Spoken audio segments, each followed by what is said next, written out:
eat way too much because I haven't been able to for several weeks, and then like pass out for a while. So I woke up at like 7 o'clock, and I was like, "Uh-oh."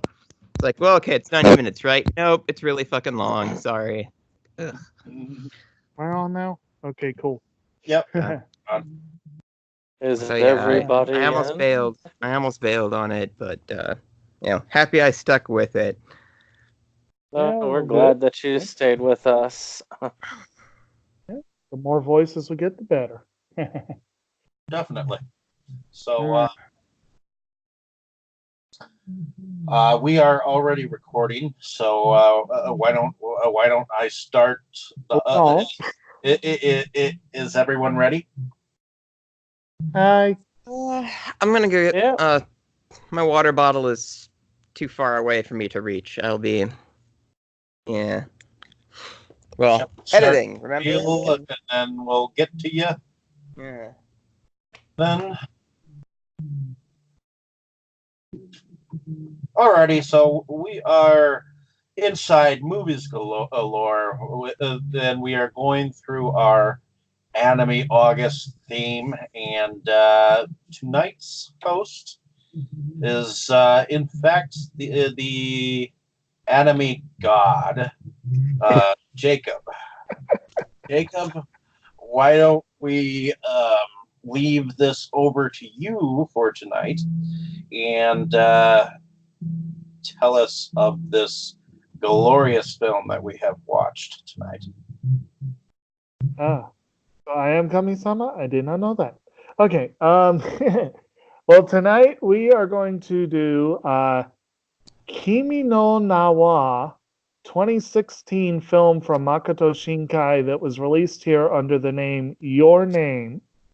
Very highly acclaimed film, very commercially successful film, which is kind of weird as we'll get into this discussion on Shinkai's previous work. You would never have guessed from some of his early films that he would end up with such a blockbuster. And so we got a few fun people in this studio tonight. I guess we've already heard Dave. Hello. And Dustin. So yeah, I'm here. And Brandon. Yo. All right. Without a pop filter because I'm cheap. Well, so I'm going to go ahead and do the basic IMDb synopsis and then the ANN synopsis because it's better. So basically, for Your Name, IMDb has the simple: two strangers find themselves linked in a bizarre way. When a connection forms, will distance be the only thing to keep them apart? The somewhat meatier synopsis from Anime News Network is: Mitsuha Miyamizu is a high school student in the rural countryside of Japan. Taki Tachibana is a teenager living in Tokyo. As a comet approaches Earth, their dreams and lives start getting entangled. One day, Mitsuha wakes up as Taki. Taki one day wakes up as Mitsuha. For a few days, they sporadically switch bodies until one afternoon they lose complete contact. And yeah. So basically, like I said, this is a film from Makoto Shinkai. Came out 2016, came out here in the summer of 2017. And actually got to see it in theaters. That was a really awesome screening. But let's go ahead and just see what everyone's first impressions are with this one. I guess we'll start, maybe do the order we did already. We'll start with you, Dave. All right. Yeah, Dave. Well, this is a first time watch for me. I wasn't sure what to expect when I saw this, and first impression starting the film, because of the fact that that the main character, as we found out, there were actually two main characters, but the female, she got some kind of a note that asked her who she was, and I was thinking Sophie's Choice at first, but as the story played out, it's more of a time traveler's wife kind of a thing going on here, where two young people who don't know each other from tit or nor tat just end up being in the same place at the same time and start dreaming about each other's lives, living in each other's shoes. And I liked it. I mean, it was it was a journey. It was very beautiful and panoramic landscape. There was definitely some beautiful scenery, and you get a sense that it's kind of like the when you see the movie Big, and he's trying to feel out exactly what it's like to be a full adult male. Now he's stuck in a female body for like several days, and he's like, rest is his, or whatever, This is what? It's not. Oh, damn it. But Sure, whatever. but yeah, my first impression was that it was just, there was a lot going on both in both lives, and how they connected the two and disconnected the two and tied it all into the ties that bind was pretty impressive. So next person. All right. All right. Dustin, you want to go next? Does Brandon want to go next? Brandon, you want to go next? Well, this story is pretty easy enough. I'd heard about it when it came out to a lot of fanfare, so many ripples, and then of course the unjust feeling that I got when it wasn't even looked at really as a nominee for Best Animated Feature, or at least felt to me that way. Then because of all the hype, but then I had a cat jump up in my lap, and I ended up preparing finally after getting the really awesome physical release that they got. I ended up preparing because we decided to do a video for our channel, which you should definitely watch if you haven't already on our channel, about our top 10 favorite anime movies, when I realized that there's so many of them that I have not seen yet. And since I really loved 5 centimeters per second by the same individual, I knew I had to watch this film. So I watched it in preparation for this. And I was pretty well struck by the animation quality, the depths of story, and it actually did make my top 10 list, which was really good. And then, of course, I've watched it a second time today, and it's, well, not today, yesterday, and it still holds up pretty well. All right. All right. Well, guess it's my turn. So, Mhm. I first heard of this movie about 1 o'clock today, I think. So I didn't really have a whole lot of expectations going in. So I'm trying to figure out how to best compose this. Well, I'm not really an anime person, as you may remember me saying on last week's episode. And so when I started this one up, and within the first few minutes, it's like, oh, okay, this is the setup. Oh, wait, what's going on? Okay, they've swapped bodies, and I was expecting it to be just kind of like a lighthearted sort of thing. It's like, okay, we've got to deal with this. And then it started to like really heat up, and I was like, oh no, So this movie actually gave me quite a bit of anxiety. Because, I mean, obviously, you know, if you are familiar with our show, you know we do spoilers on everything. So we are going to spoil the bejesus out of this movie. So there's your warning. And when it turned into kind of like the time travel, you know, can they save each other? Can, you know, she be saved sort of thing? That actually gave me quite a bit of anxiety. Like earlier today, I was watching Bram Stoker's Dracula, which also had like a romance across time kind of theme to it. And I think that maybe made me a little bit more sensitive to this story than I would be normally. So I ended up liking it, although there were parts where I was like, oh my god, they're just going to kill everybody. No.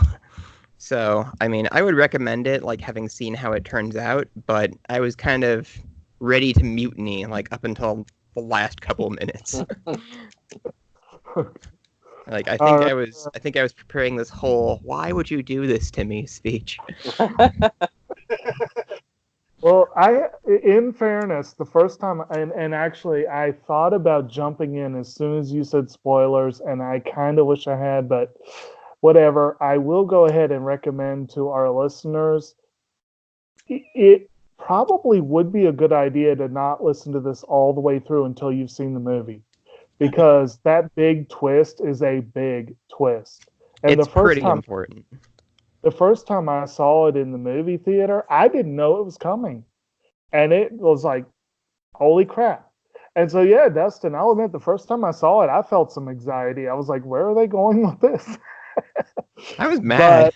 But I at least had some primer. My first, one of the reasons I was waiting for this film, I was there, was that Brandon had introduced me to 5 centimeters per second, which is by the same director. And it's kind of a funny and long story about how we got into that one, so we won't go into it here. But the film is gorgeous, and it's one of the most bleeding depressing films I've ever watched. Because Shinkai is obsessed with. I watched an interview today with Ryunosuke Kamiki, who plays Taki, and he summed it up really well. He said he likes the sorrow of the distance between people, I think was the way he described it.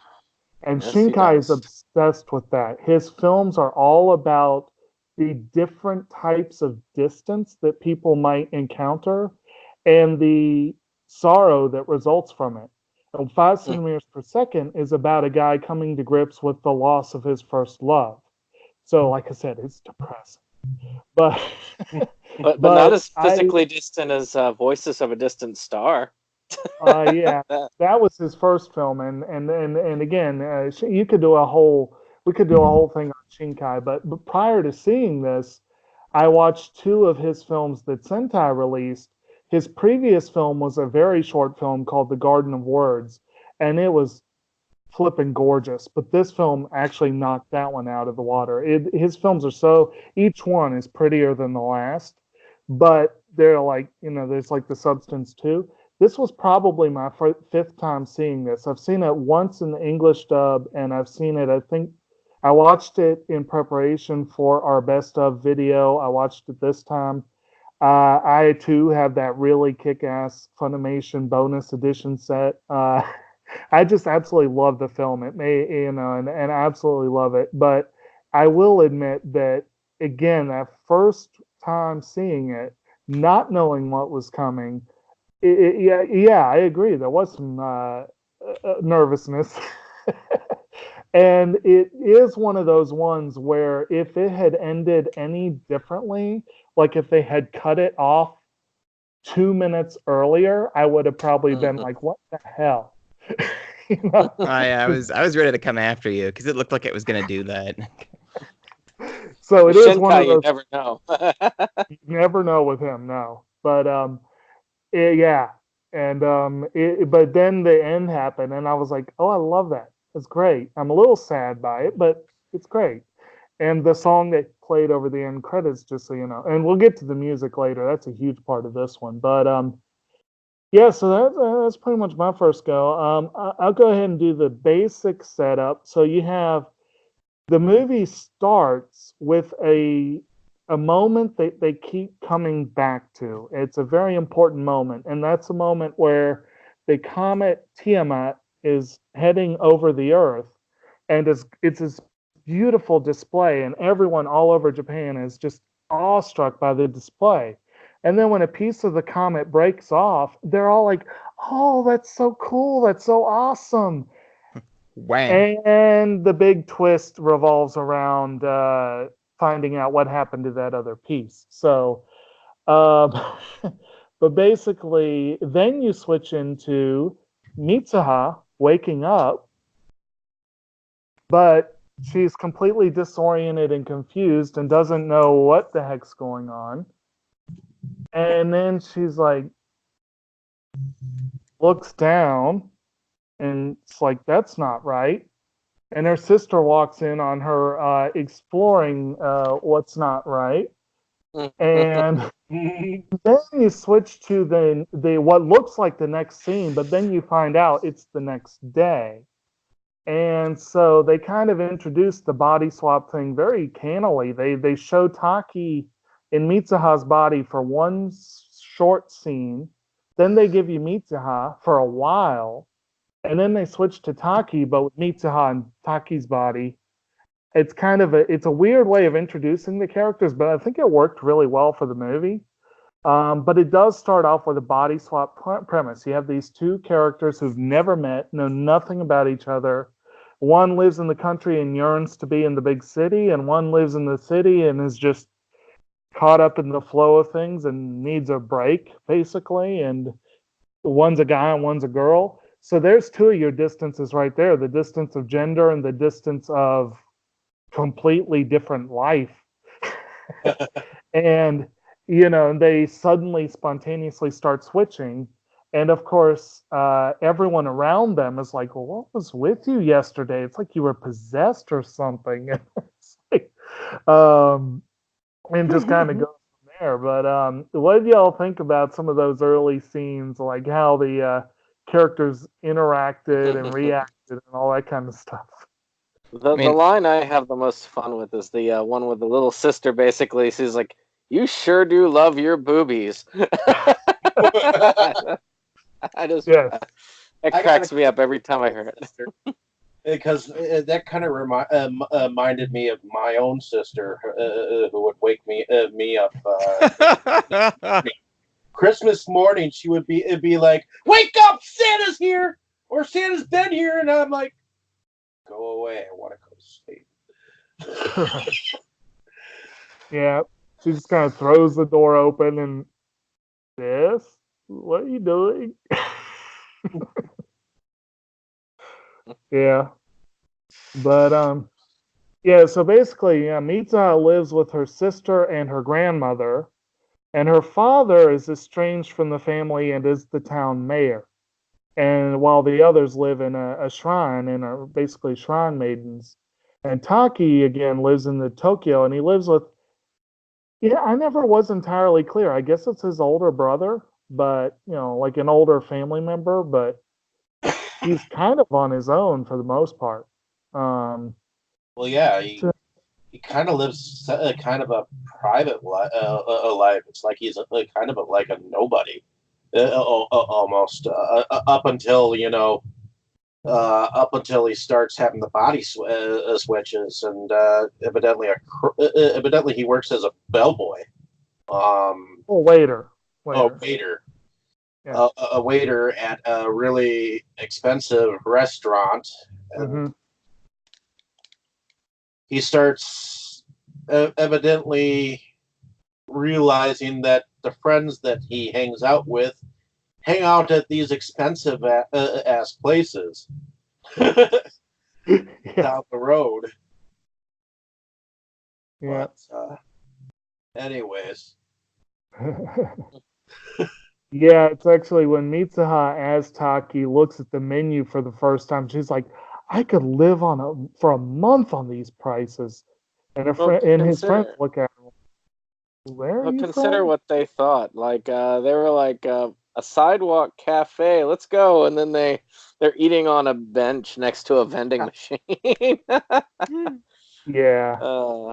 So So that was, yeah, you got Mitsuha has these two very close friends, Sayaka and what's his face, Tesho. Tesho, I think is what they call him. And they're just, good country folk, and they're clearly, obviously going to end up together and that sort of thing, but they're like her best buds. And he has two buds who I think work with him at the restaurant, or they seem to at any rate. And this older girl he works with, he has a crush on, Onodera. Um, yeah, so that's your basic thing, and it starts off pretty light. It's actually, if you've seen Shinkai's other works, he's not exactly known for his use of comedy. Uh, he actually starts off with a pretty good use of comedy in much of the early sequences. The way the two of them react to their situation, but also increasingly the creative ways they come up with to kind of they figure out what's going on and they start trying to communicate and end up doing a very good job of communicating over distance and kind of fun. Of course, they have their issues with each other. When Mitsuha is Taki, she's way too friendly with Onodera, which makes him nervous whenever, it's back to him, and she spends all his money. And then when he's Mitsuha, she just can't get over the idea of him being in her body, and frankly, neither can he. I mean, he's a teenage boy. I mean, so they had a girl ask her out, basically. It's like, why did a girl ask me out? yeah. Well, he's more popular with most everyone because Mitsuha was not popular, and no one liked her father. He's like the incumbent mayor, but no one likes him, and everyone thinks she's like the spoiled mayor's daughter. So when she starts acting differently, everyone notices, and it actually works. Both of them actually end up more popular once people get over the initial shock, Well, which is yeah, kind of fun. well, yeah, yeah. Even the crush ends up Mhm. because of that weaving that he did for her. She thought that he had a feminine side, but that's why when Metua was in his body. Mhm. So, but on on a side note, I really liked the conversations that the grandmother had with Taksu, Taki. Takashi, Yeah, yeah. The um, grandmother's a fun character. about because you get the sense that she is an age old weaver, um, with the with all the talking about how weaving and ties and ropes, how all of those are like a union. Mhm. Even drinking sake and eating Mhm. everything you do is a union. And I liked that aspect of the story, where, and then of course, I guess the grandmother also was kind of like uh, in a way she was like a gypsy of sorts, because she recognized when Takashi was dreaming eventually. Yeah, she realizes that it's not her in there, Mhm. and I don't think anybody else really did that except for the father, like near the end, right? Right. I think at the end he finally kind of realized what was going on, but well, the grandmother reveals that this is something that has happened through the generations, that it happened to her and it happened to her daughter, Mitsuha's mother. But of course, in both of their cases, they kind of woke up from the dream, if you will. Um, but in Mitsuha's case, there were reasons why that was not to be. Um, Yeah, but I did like that, kind of like that idea of her being able to relate, in a sense, and to be able to bring, recognize what was going on and be of some use, some help, I should say. Well, Uh, I like also that there was a time and a place that both of them could meet mhm, under the magic moment, right. the shrine, because the grandmother kind of relayed a story about the shrine and what it meant to their, evidently their people. Right. And it seemed like there was a history to the place, and for me, um, the fact that this place they could meet and talk across time like that was actually kind of unique. Well, and it was not just the place exactly. It was the time as well. It was the twilight, which actually this was one of those movies that does have that convenient moment in the classroom where they happen to be talking about something that'll be important later.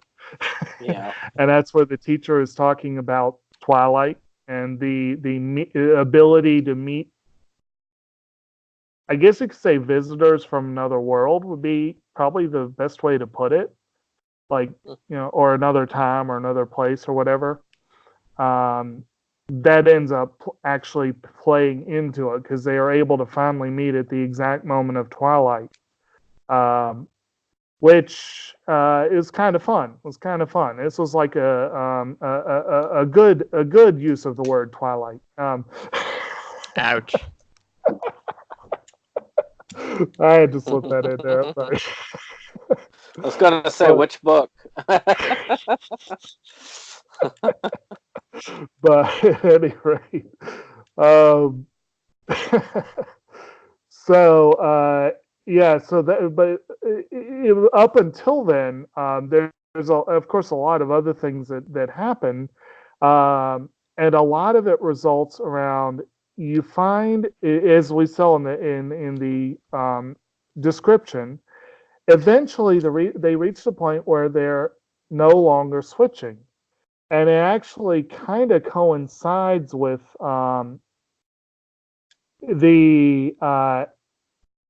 Mitsuha had actually set up a date between Taki and Onodera, and she actually wanted to go on it herself, and of course Taki ends up going, and it ends up being a pleasant day, but not really what either of them had in mind, I guess.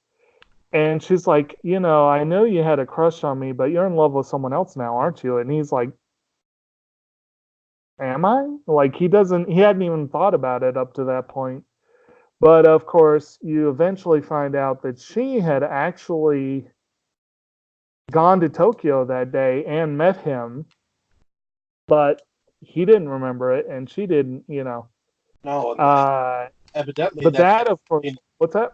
evidently that had something to do with Takashi having to run up towards that central shrine, because while he was going along that path, it's like that path was like going down memory lane, and it was going into that twilight moment. He was able to see some of her memories he had not been aware of. Yes. Yeah. The cord that she gave him at that time definitely helped keep the memory from fading entirely, which it he would had have kept the probably cord if for he had. 3 years and didn't know from where. Yeah. Mm-hmm. But that was, and then of course he gave it back to her at Twilight, and that connection was lost. But yeah, so that, but that also happened to be right before the comet. It was like the day of the comet, I guess. But that's when you hit with that big, what the hell? Because they kind of intersperse. He finally decides to call her after the date, he finally gets up the nerve to call her. And then you cut back to her. And then when you realize what happened to Itomori, the town that she grew up in, right then you go back to him and it's like, this call cannot be connected. And you're like, well, no, it can't. No. No, And I didn't even realize why until they started looking for the town and learned that it was that town. It's like, oh, that kind of hurt actually. Yes, Continue. he enlists Onodera and his friend, which Tsukasa, right? I think it was Tsukasa. He enlists them to go with him See, to that's Gifu the other way Prefecture. around. They enlist him just to get him out. He enlists Tsukasa, and Tsukasa brings Okudera along, and he was like, "Why'd you bring her?" But he wanted to go up to Gifu Prefecture because he'd been sketching all these places for months from memory, didn't know where it was, couldn't figure it out, wanted to go find it and find Mitsuha because he couldn't get through to her. He couldn't, so he's going around trying to show all over Gifu, trying to show this pictures, and no one recognizes it. And then finally at this cafe, he's about to hang it up, and the waitress is like, "Oh, honey, you grew up here, didn't you?" And then he comes over and looks at it. He's like, "Oh, it's a great picture of Itomori." And they're like, and then his friends are like, "Itomori, that's what?" And that's when you find out that 3 years ago, the comet split and destroyed Itomori, killing pretty much all the residents, 500 people. And that was like, obviously Taki did not expect that. I didn't expect it. I know I didn't expect it at first. That Yeah, was Shoot, it was. You Yeah. would have had to have been very observant to even know that there was a time skip, right, because that wasn't very clear either at the time. no. right. They were Yeah, it was a surprise. Oh my god.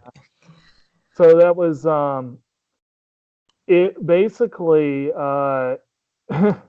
yeah, so you find this out, and you find out he goes and sees the wreckage and sees, wait, this is not right. I know this is the place. I recognize the school. And his friends are like, well, how do you recognize it? What are you talking about? And so he lets them in on it. He tells them what happened. And of course, they're like, man, you're crazy. But there's like so much circumstantial. Like he goes through the log of the dead and he finds Sayaka and Teshi, and he finds Mitsuha, and he is but of course once he does, things start disappearing. He starts waking up from the dream, if you will, and it starts getting very difficult. And that's when he goes and finds that place, like in a moment of inspiration. He's like, this is where I need to go. And he manages briefly to reconnect, to take over Mitsuha's body once again.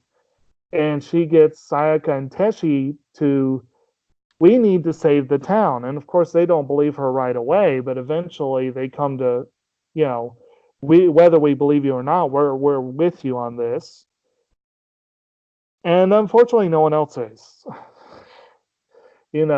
Even her grandmother says, well, if you tell anyone, they won't believe you.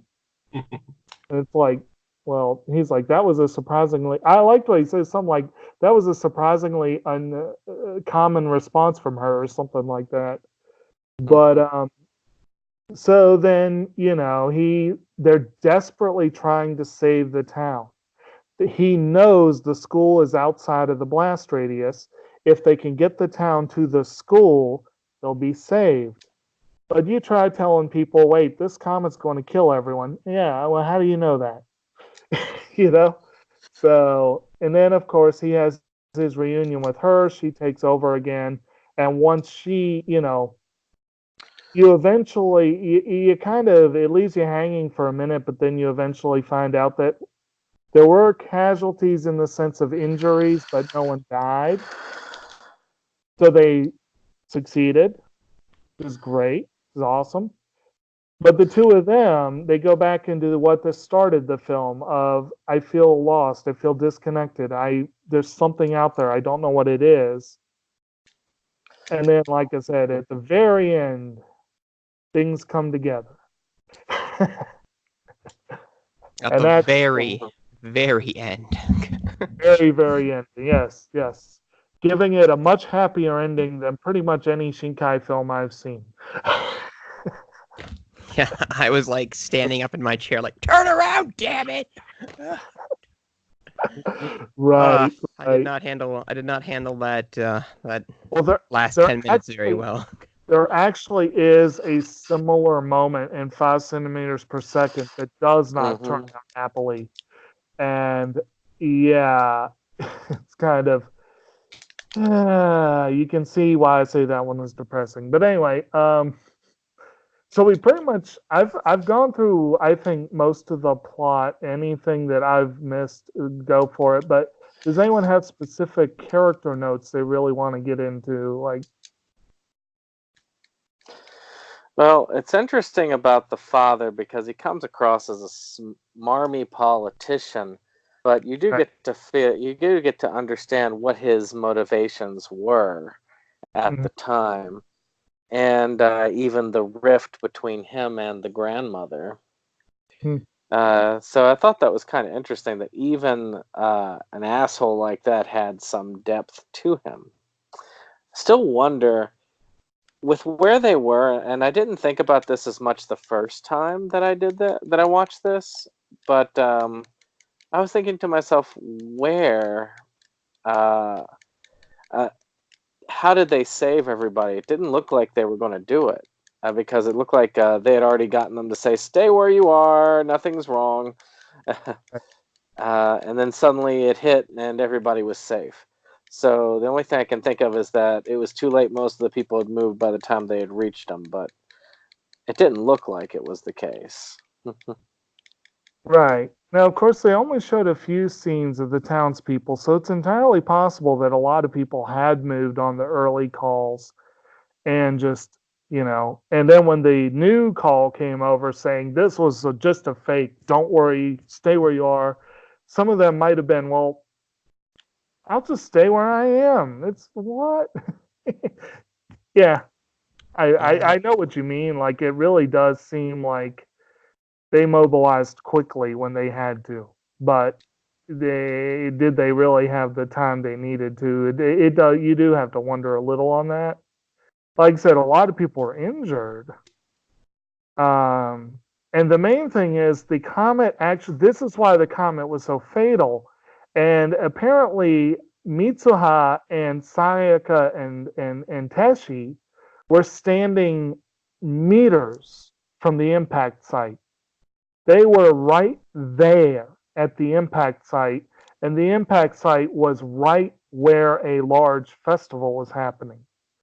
So if they had at least gotten people away from the festival area, that would have certainly helped a lot. It looked when the meteor did strike, it looked very unsurvivable. It's like, wow, this is the most violent thing I've seen in at least a week. Like, more violent than anything in Dracula? Yes. Well, Dracula didn't rain a meteor down and kill a bunch of people. I mean, like, and well, I mean, we saw like some heads get chopped off, but Yeah. But yeah, I agree. When you do learn eventually what happened with the father, I got the impression basically that Mitsuha and Yotsuba's mother apparently got sick after Yotsuba was born and never recovered. And that was the impression I got. But definitely when she died, that was what sent him over the edge. And he just, did a complete bout face. And yeah, he apparently was pretty decent up until then. Yeah, I feel like it was one of those where a person who was of religious bent kind of ended up questioning religion at the end of the day. It's like, mad with God, like, well, why'd you do this? Right. Which is a universal struggle a lot of times, which makes sense, actually. Mm-hmm. I know that If Wasn't born. if we're still on Dracula, like I am 100% on his side in that particular version of the story, like the Bram Stoker's Dracula. The Coppola film. Yeah. Yeah, he was pretty cool in that one. Well, I've seen Dracula digression. I've seen the original Bela Lugosi Dracula. I saw the Spanish version of that Dracula. I saw Christopher Lee's Dracula. I think my favorite Dracula really is Francis Ford Coppola's Dracula. Like having seen all that, because like the Count is actually like a character, not just Christopher Lee, coming to tear your limbs off. Right, and I mean Gary Oldman's a brilliant actor, so you definitely. And when you're up against Keanu Reeves, I mean, you're going to seem more complex, no matter who you are. But Well, I've gained a lot of respect for Christopher Reeves. Like he's pretty cool. Anyway, You kind of hate. I've had a lot of respect for him too. Yes. Harper is kind of lame though. It's like you're watching it and it's like, why does Mina want this guy again? After she's had her whole thing with Prince Bride. Anyway, back to your name. Slightly different film. One we should probably cover. It really did remind me of Dracula. Just like the time breaking up this relationship. Because in Dracula, he's basically just waiting, for his wife to be reincarnated or to appear again. Whereas this is obviously very different. It's like, oh, she died 3 years ago. Like, is there any way we can fix this? So just time being a barrier, I think is the theme. And so I don't know. It's kind of hard to put my finger on how that might have tainted my watching of this. I don't feel like time is a barrier in this one per se, because he was actually, in fact, able to go back to her time period by drinking that sake with her saliva. I did want to comment on that. It's like, what are you gonna do? So I don't know what the cultural thing is with what that was about. So hopefully one of you guys can explain it to me. But when her sister is like, you could bottle it and sell it in Tokyo, Shrine Girl sake, and it's like, is this where that Gamer Girl bathwater thing came from? How old is this movie? Believe it or not, her sister is probably right. If they had done that and marketed the way she suggested, they would have made a mint. They would have. It's like, how did you easily? I went to the shrine and I drank the stuff. You drank that? Yes. But no, that did allow him to do that, but that's not like that was an easy thing. There was still a lot to go through to get to that point. I have to admit, there was a movie that kept coming to my mind, mostly because of the title more than anything, but the idea of a romance across time or whatever. If you watch our pickup videos this week, I picked up the Inuyasha collection. And the first movie is called Affections Touching Across Time. And I just kept thinking of that subtitle. I'm like, that would be an appropriate subtitle for this one as well. That's one of the moth demon, right? With the what? With the moth demon? Moth demon? Yeah. There might have been a moth demon. The main character is a dog demon. No, I meant the first movie. Isn't the main villain like a moth demon? Maybe. I don't remember the movies very well. I need to see them again. But because when I did used to watch anime, back in high school, Inuyasha was one of the ones that you like, but you don't really tell people you like. So I think I've seen roughly 80% of all Inuyasha related content. I still haven't seen like the conclusion that they finally released a couple years ago. I still But I need did see the movies and well over 100 episodes of that series. right. So the Well, of last course, thing I saw was they figured out how to actually kill Naraku, and then they ran out of dubs. So I got pretty far into it. So I kind of, now that you mentioned Inuyasha, like I see the parallels with that too. A lot of the, I don't know if we can quite say relationship, like when they're communicating with each other, it's like, you're in my body, well, you're in my body. So a lot of that dynamic did remind me of Inuyasha, like not explicitly by name, but it was like, yeah, this feels like a TV show. well, there What? might have also been a little bit of and I was going to probably get to this little bit later, but I think I'll go ahead and mention it. I did get to watch an interview. I don't know, Brandon, if you bother doing this. It's on the set we have. The interview with Makoto Shinkai. I didn't have time. He has a really interesting interview, and they asked him, what were some of your influences on this movie? And he chose some very random ones. And one of them is an Australian short story called the Safe Deposit Box, about a guy who wakes up in as a new person every day, like a new body every day. One of them is a book, a story by one of my favorite Japanese authors, Haruki Murakami, a short story called On Seeing the 100% Perfect Girl One Beautiful April Morning. And it's about two people who pass, and this guy has this entire relationship with this girl, and then they move on, and they've never spoken a word to each other. Which also reminded me of a great song by Sean Watkins called Hello Goodbye. But he mentioned Breaking Bad as an influence on his directorial style, which I thought was really interesting. What? But then you were talking about Inuyasha. I am a huge fan in general of Rumiko Takahashi, the mangaka behind Inuyasha. And one of the influences that Shinkai cited for your name was Rama Nibunoichi, or Rama One Half, which is the series he did prior to Inuyasha about a guy who becomes a girl when he's splashed with hot water, and a number of other, cold water turns back with hot water. And there's a number of other characters that have this curse, but they turn into whatever was drowned in the spring they fell into. His father's a panda, Ryoga becomes a pig, Shampoo becomes a cat, but Rama changes gender. And so that's played for laughs all throughout the series. And so there was a little bit of that, but he specifically said that the relationship between Ranma and his fiancee Akane Tendo was a huge influence on the way he did these characters.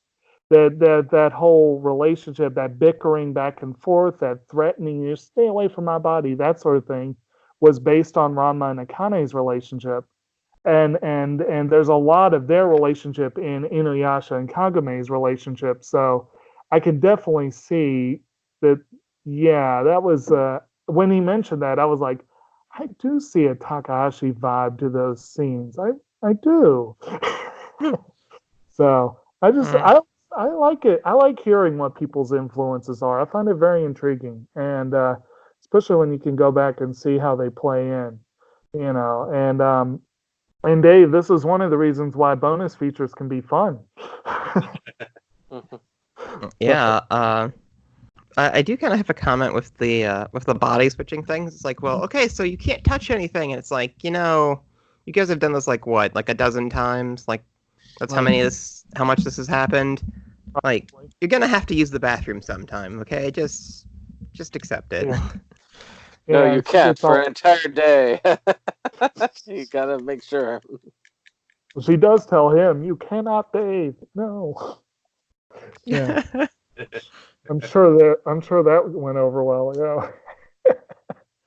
But yeah, of course, one of the ways that people immediately know that something's wrong is the fact that he doesn't know a thing about tying up hair, and she always does like the really intricate Intricate. beads and all that stuff, and it's like, he ties it back. At one point, actually, one of the things I did to prepare for this, there are manga related to the film. The film is an original film, but there is a mangatization of it, and there's also a spin-off called Another Side Earthbound, which fills in some of the holes. It's basically the deleted scenes of those early comedic moments. They kind of help explain some of the parts that are implied in the movie. And it's a little bit more comedic overall, but there's one part where her sister says, you look like something out of a samurai story, like that's like he just ties it back. He doesn't know how to do anything else, and that she's like, "That's your samurai look," and I'm like, yeah, "That's a good way to put it, I guess." But yeah, that was kind of a fun one. But and her sister, of course, is a fun character. She a little precocious. She seems a little wise for like again the whole marketing scheme with the Kuchikazaki was yeah. Anyway, I guess does anyone have any more on character, or do we want to move on to more generalized production aspects, or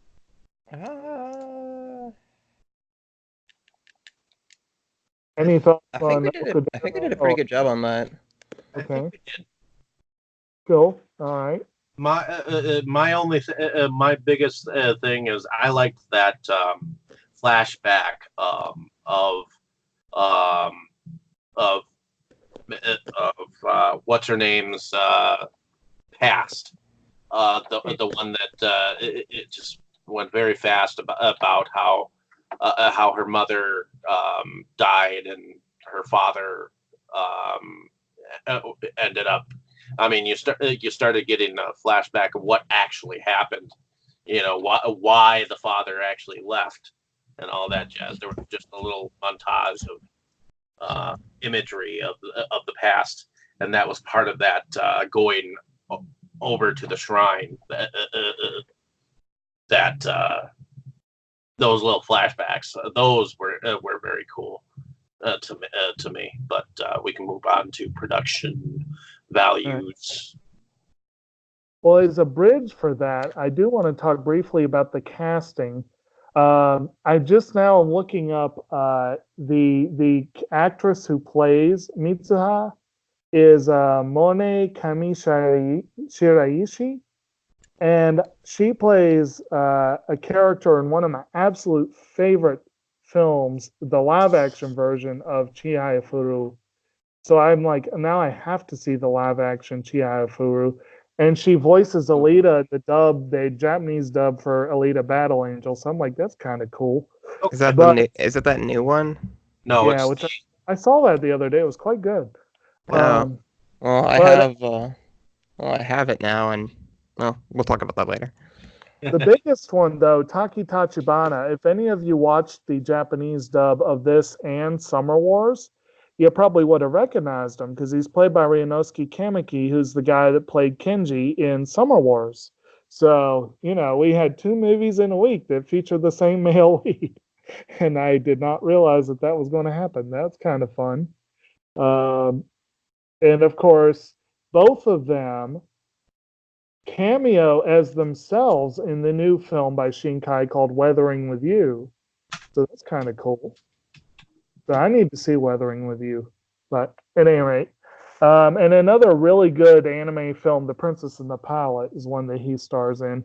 And he had a really impressive supporting cast. But for the English cast, I think it was a pretty high wattage cast too. But one of the cool things about the production that I think both dubs did, Brandon, you probably remember the English cast better than I do because I'm sure that's how you watched it.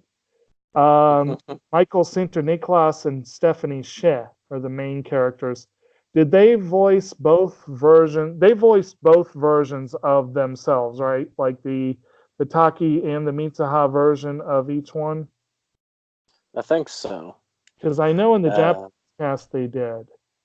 And that took some very impressive vocal acting. I think, and y'all can tell me if you agree on this, I think they did a really, really, really good job of, you knew who was in each body by the both by the way the actors worked, but also by the way the animators worked. Because the animation for the body language was completely different with each one. And it was really kind of fun. This is a PA Works animation, and PA Works does do really good stuff with body language. They're almost Keel Annie level, but not quite. But yeah, or sorry, not PA. Is it PA or production ID? Dang it!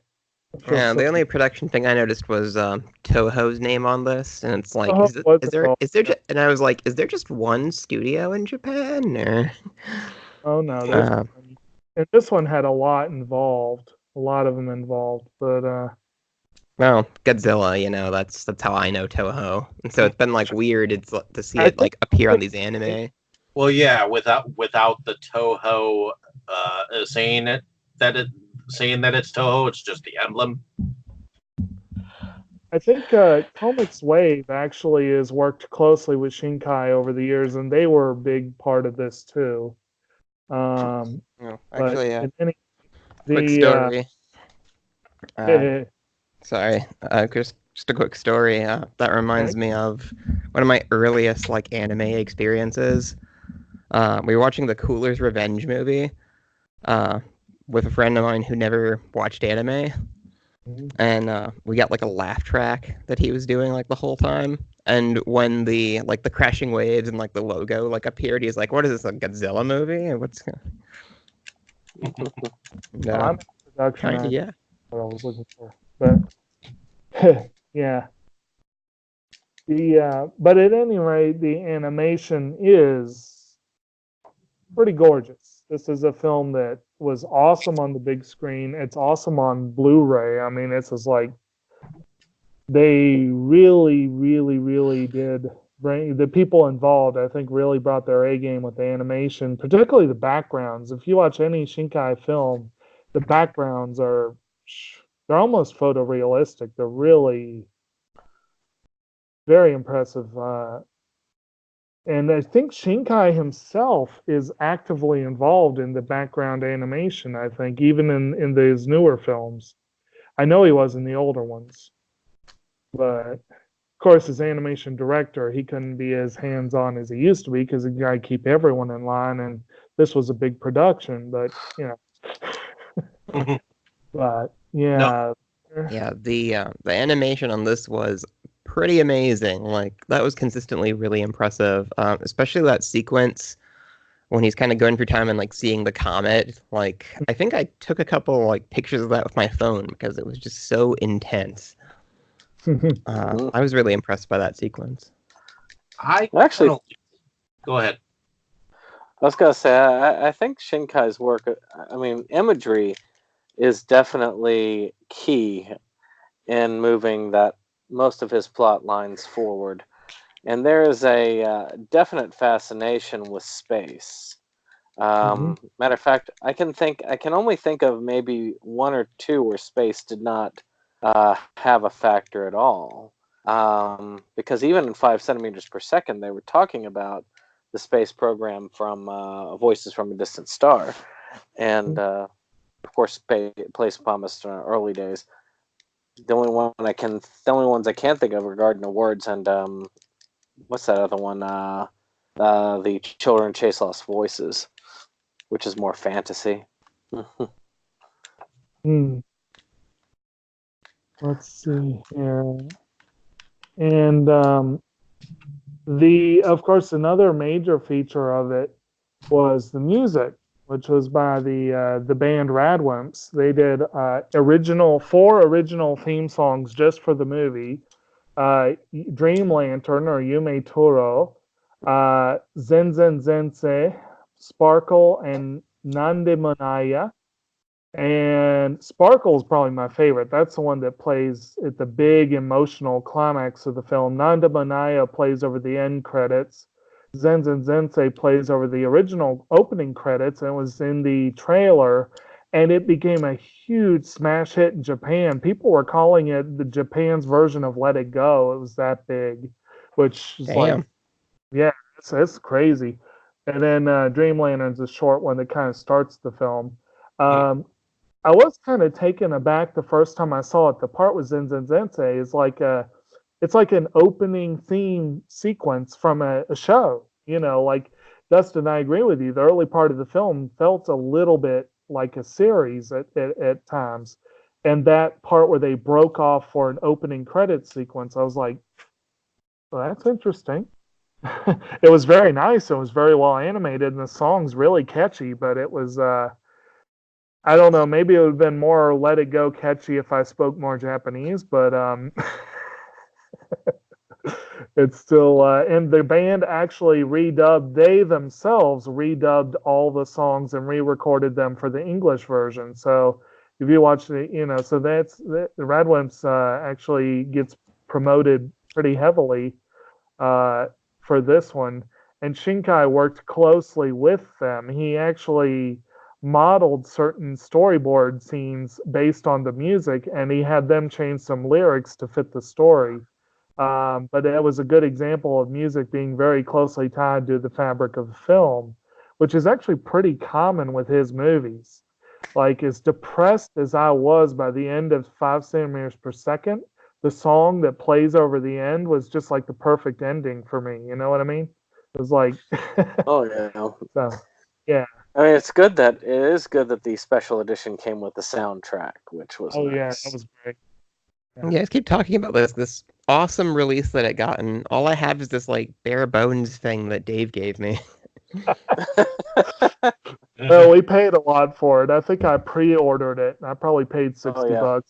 Oh my god. That's the problem with anime limited editions. You never know what's going to go out of print and what's not. Well, much like any limited edition, really. And those that do, they go for a fortune if you don't catch it. No, the funny thing is, Scarlet Box. Scarlet Box in front of the 13th. We know what you mean. Okay, now I do have to talk about we originally heard about 5 centimeters per second because Brandon found out that there was this movie that kept selling for like $150 on Amazon. It was like only 45 minutes long. Yeah, it's 60 minutes. The full film is 60 minutes long. Very short. And it was selling for like $150. And we were like, what kind of film would do that? And I think you got a bootleg copy originally, didn't you? No, I did not. Yes, I did. I did get a bootleg at first. And then eventually it was re-released. And we, of course, got the re-release. I think I paid about $13 for that one. But that was a bare bones one that was going for... Well, Tix is almost bare bones. Like, it's got a commentary, and that's pushing like 80 to 100. Turns out it's an amazing movie, but still. Right. Yeah, so I do want to talk a little bit as well about the overall success. I already said with the music.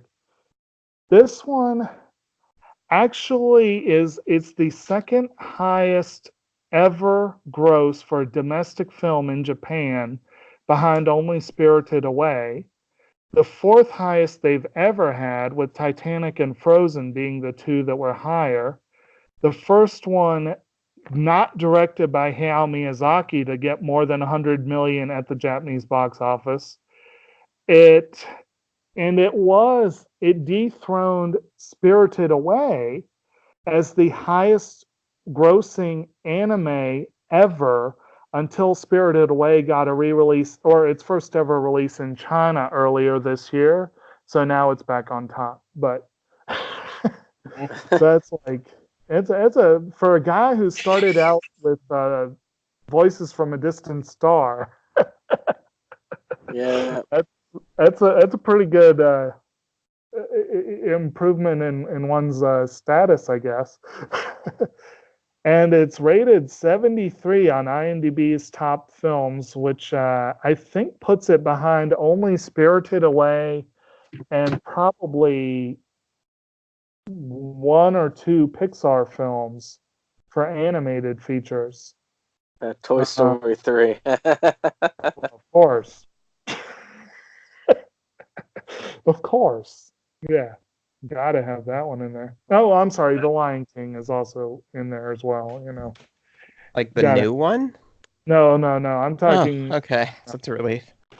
Yeah. The highest rated animated features we have at 27, Spirited Away, 34, The Lion King, 48, Grave of the Fireflies, uh, 58, Spider-Man Into the Spider-Verse, Huh. 62, Wall-E, 65, Princess Mononoke, 71, Coco, and 73, Your Name. So that's all pretty darn good films, actually. But huh. No, I don't think the new Lion King would make that. Well, I mean, I like that's the considered it one. animated. It was Well, okay, but I know. I've heard basically everybody just be pissed about it. So it was kind of it, on my mind, you know. and they butchered Be Prepared. Can't They believe did. they did. Oh Well, yeah. I know. I plan to just avoid it and not acknowledge its existence. So I was gonna do the same with that Aelita movie, but like what we were talking about earlier, with things going like out of print, the steelbook of it, like I guess they didn't make enough of them or whatever, Yeah. because it's pushing like 60 on eBay, and I picked one up the other week, and I'm just gonna put it on eBay myself. I'm not even gonna open it, but so it was actually okay, right? I I liked it. I enjoyed it. Yeah, I But enjoyed because pretty much everybody on Twitter who says it's good is like one of those like they have Pepe avatars, if you know what I mean.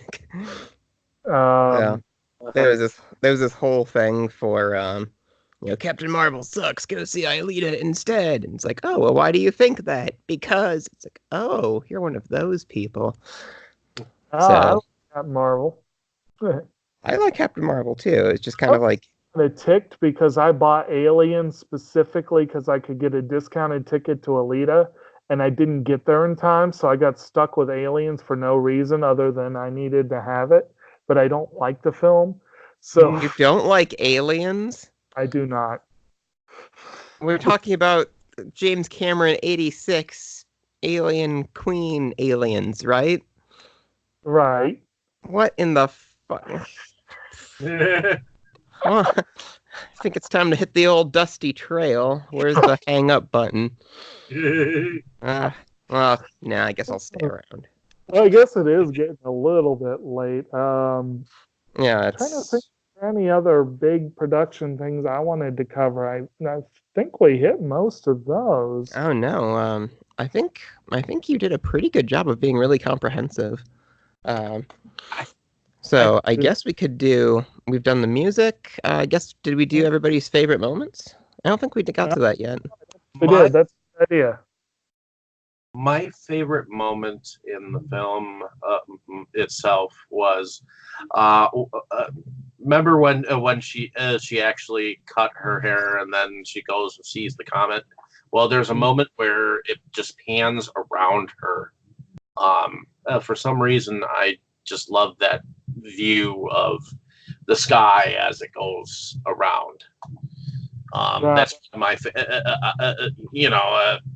it's one of my favorite scenes, but one of my favorite moments is the part where he actually realizes that she's dead, and when he actually leaves to go and find the place where he can find her again. Those scenes leading up to that.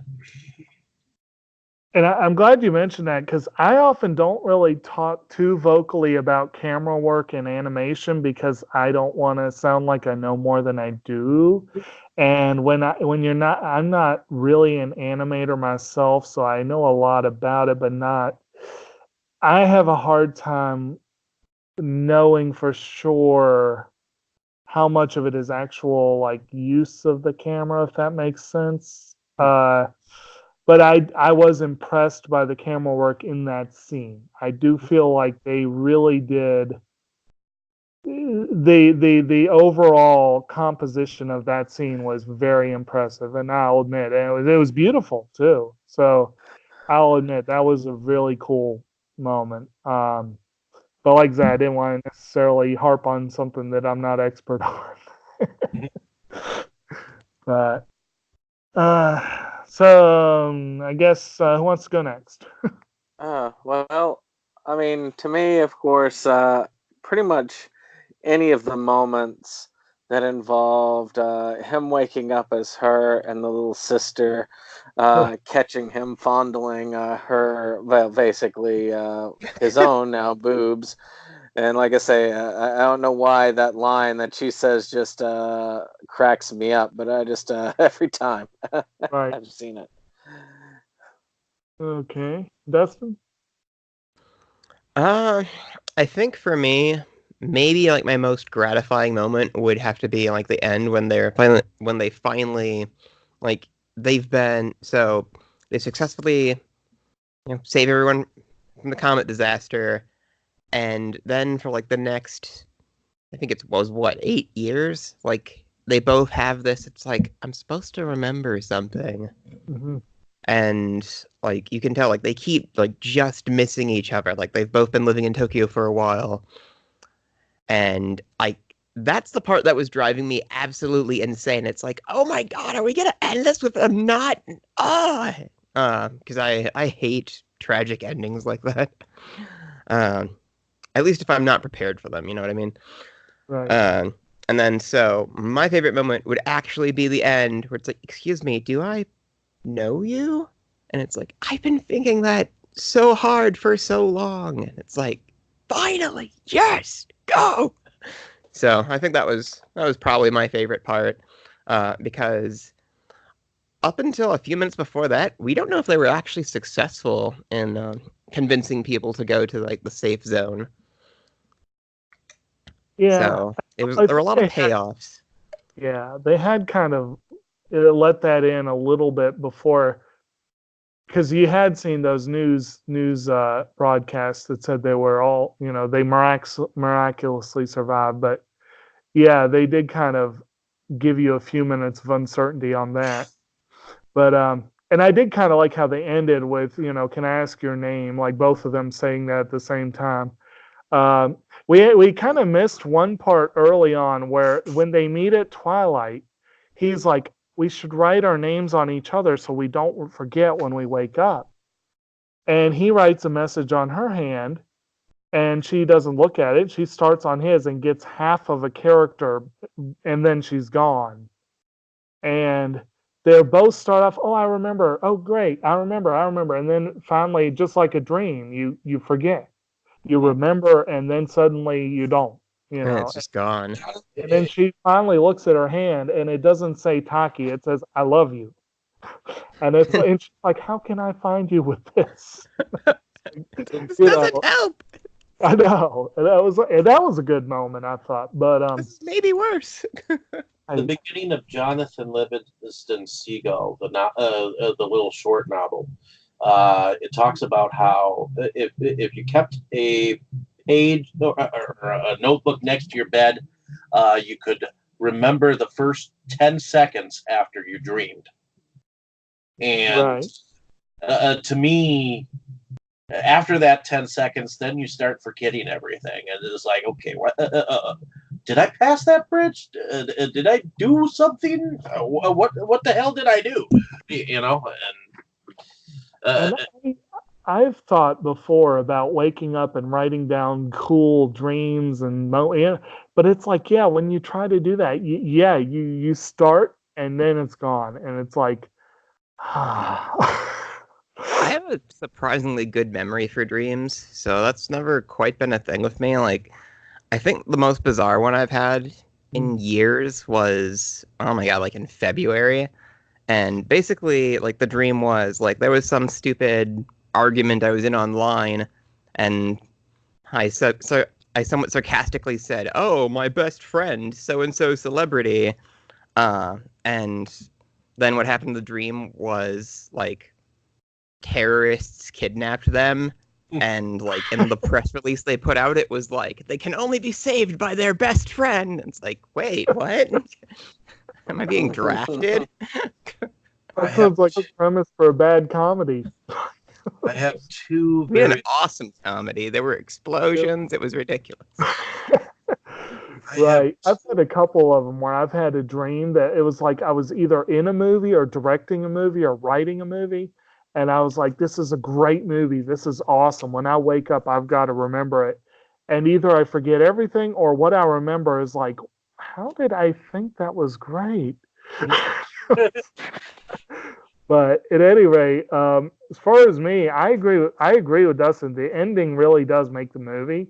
I mean, without it, I would have been kind of pissed off. I did like the end. I thought they kind of cut it a little close for comfort, but then they really brought it around. And also, I agree a little bit as well with what Brandon said about the early morning scenes, but one in particular. And well, I do like the line the sister had. That was pretty funny. But the scene when he comes back as Mitsuha, when he has not been her for a while, and he succeeds, and he wakes up and he's so relieved, and he's just crying big fat tears of joy, but he's still, and that totally weirds the sister. Yes. She has no idea what to make of it. Like, I'll leave without you this morning. Bye. I thought that was pretty funny. I was like, and there were a lot of great little moments. Like they're both in terms of visually, the sound. Like I said, I love the song "Sparkle." So most of that sequence, I just chilled to the music because I loved it so much. It was just, that. Yeah, there was a lot of good stuff, but those are probably the biggest ones. And I guess if that's it, unless anyone has any more, we should wrap up.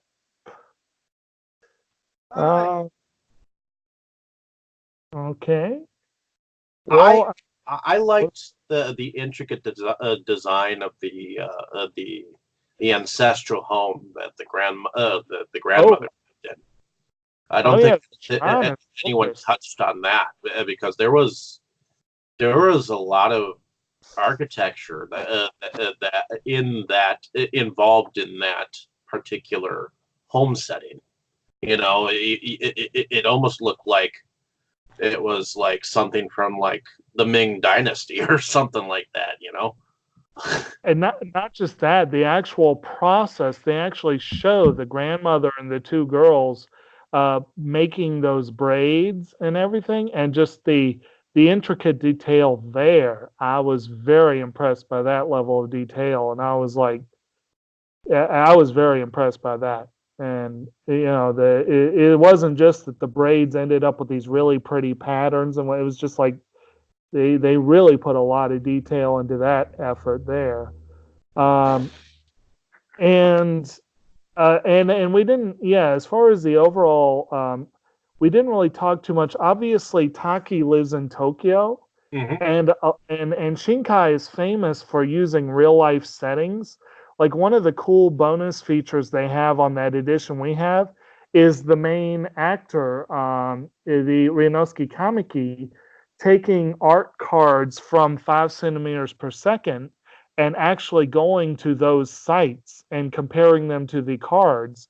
And it was very interesting to see the real life versus the anime version.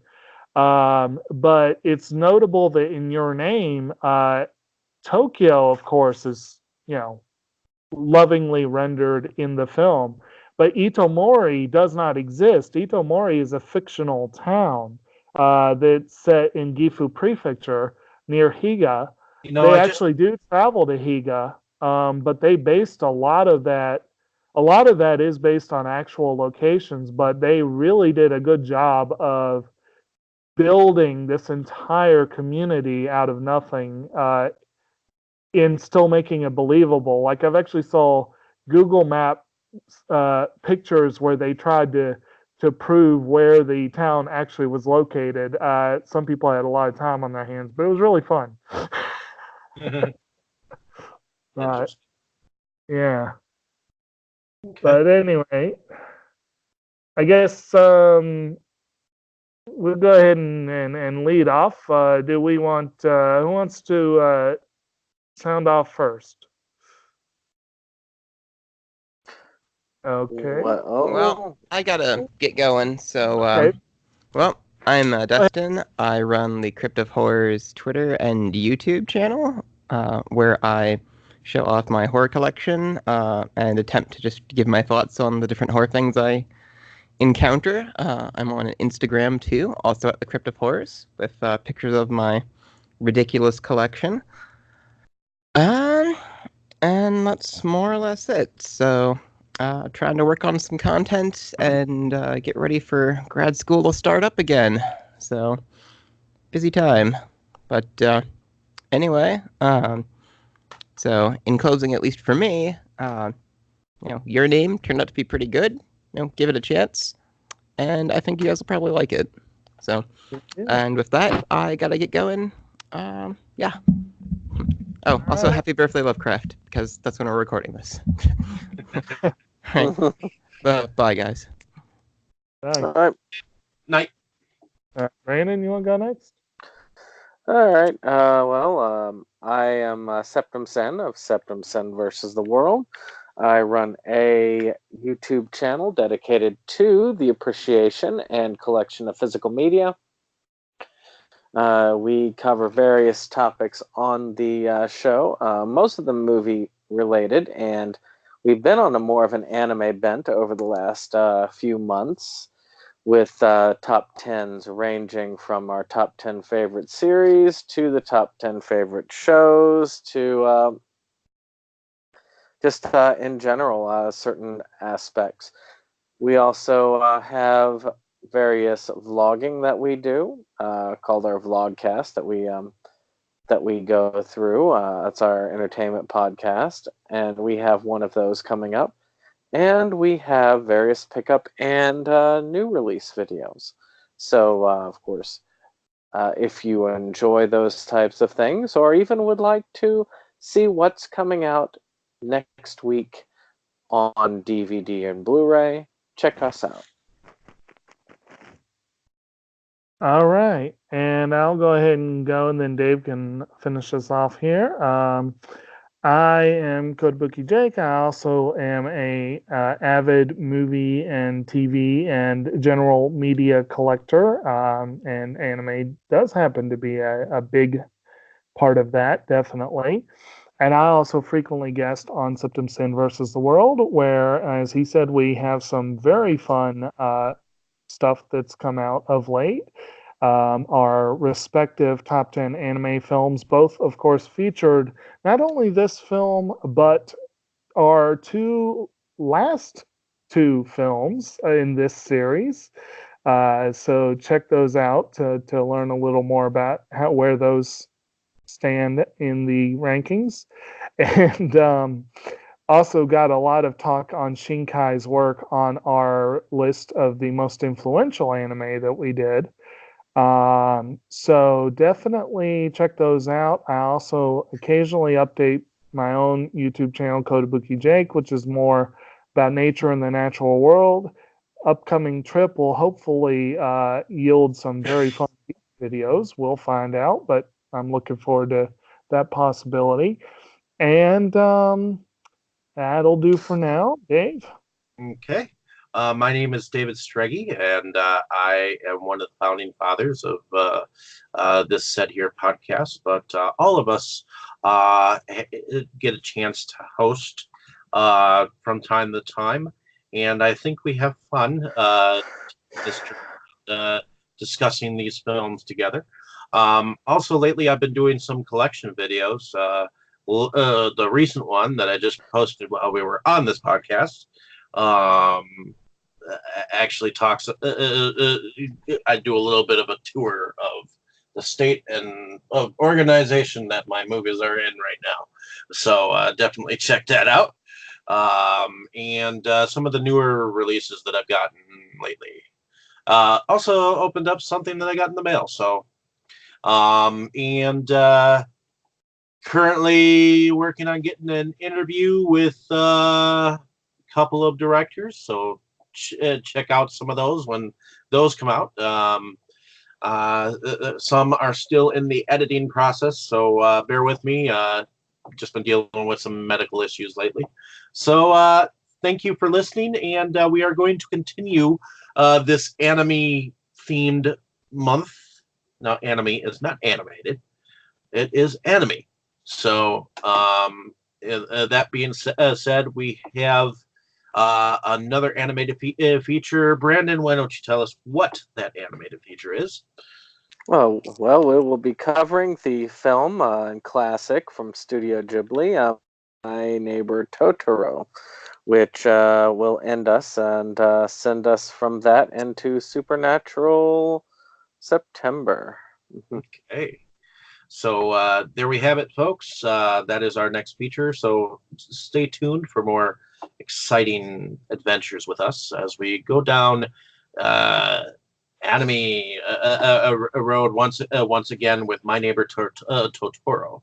So thank you for listening. Have a great day, evening, or morning, wherever you are. Say good night, everyone. Good night. Good night.